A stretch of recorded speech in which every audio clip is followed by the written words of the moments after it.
大家好，我是小颖。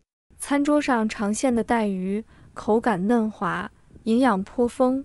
今儿试着分享这道美味带鱼，咸香入味，配白米饭是绝配，搭清粥也格外爽口。这做法简单又下饭，感兴趣的不妨试着做来尝尝。今天花18块钱，买了3条不算大的带鱼，看着新鲜得很。别看的头不大。鱼肉的质感丝毫不比大带鱼差，紧实又有弹性，性价比倒是挺高。老板已经提前帮忙做了初步处理，省了不少事。回家后先把鱼鳍剪掉，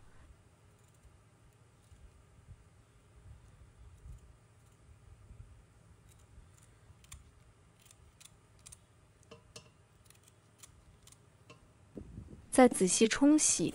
清洗时得格外留意鱼腹里面的黑膜，一定要彻底搓洗干净。这东西要是留着，煮出来会带股苦味，影响整道菜的口感。其实只要把鱼肚子这部分清理到位，基本就没问题了。有意思的是，我们这儿处理带鱼向来不刮表面的鱼鳞，据说保留着不仅不影响味道，还能让鱼肉在烹饪时更不易散碎。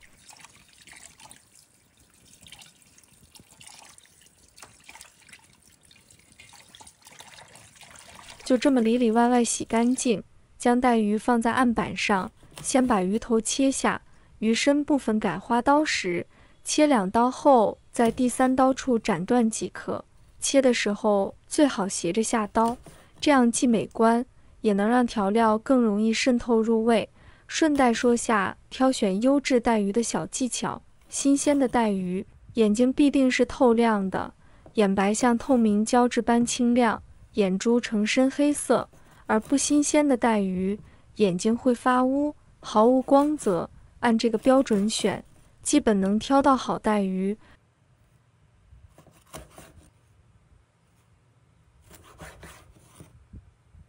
处理好的带鱼段，切完后就可以装进碗里。这样切配好的带鱼，不管是红烧、香煎还是油炸，都能更好的吸收滋味，吃起来也更方便。接下来准备切料头，取一把大蒜，切成小块，一把红葱头也切成小块，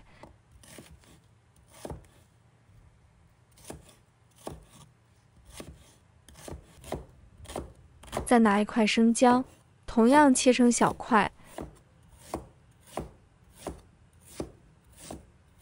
将这些切好的配料全部放进盘子里，再备上几根萝卜干，切成小块。这萝卜干带着点咸香，切成小块后和带鱼搭配，既能丰富口感层次，又能中和鱼的腥味，是个很合适的辅料。再取一根蒜苗，先把蒜白斜切成小块，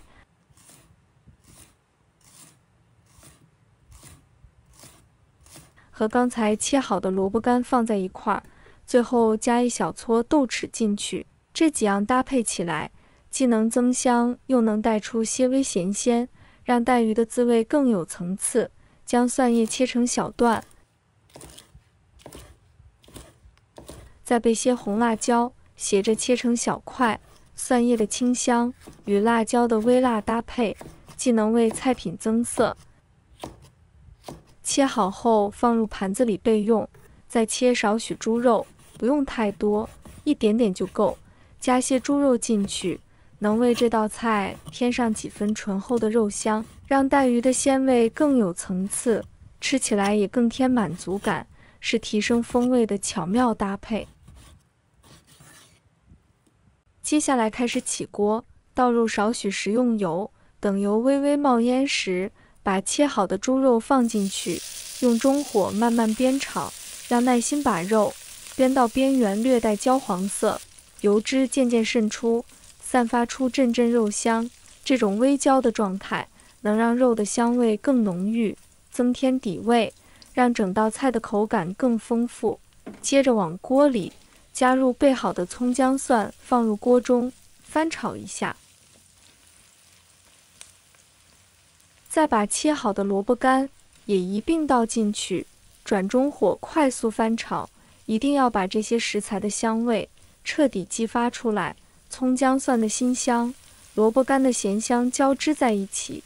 亲爱的朋友们，制作视频真的超费心力，小颖每天都在分享简单好做的家常菜。今天这个带鱼做法对你有帮助的话，别忘了点赞、留言或转发呀！你们的每一份支持都是我更新的动力，真的特别感谢大家。随后加入1勺生抽调味，再放少许老抽增色，加1小勺白糖提鲜，快速翻炒让调料融合。待炒出浓郁的酱香味后，加少量清水，水量不用多，刚好能没过食材底部即可。接着开大火，把汤汁烧开。汤汁烧开后，把处理好的带鱼段放进去，轻轻铺平整。盖上锅盖，转小火慢煮5分钟。需要注意的是，萝卜干本身带咸味，加上之前放了生抽，这道菜就不用额外加盐了，免得过咸影响口感。5分钟后揭开锅盖，撒上切好的红椒块和蒜苗段，再淋少许明油，增加菜品的光泽。不用翻动带鱼，保持小火再煮1-2分钟，让配料的香味融入汤汁，也让带鱼充分吸收滋味。最后将煮好的带鱼连汤盛入盘中，这道生抽煮带鱼就完成了。带鱼裹着酱香浓郁的汤汁，配上鲜辣的红椒和清香的蒜苗，滋味丰富又下饭。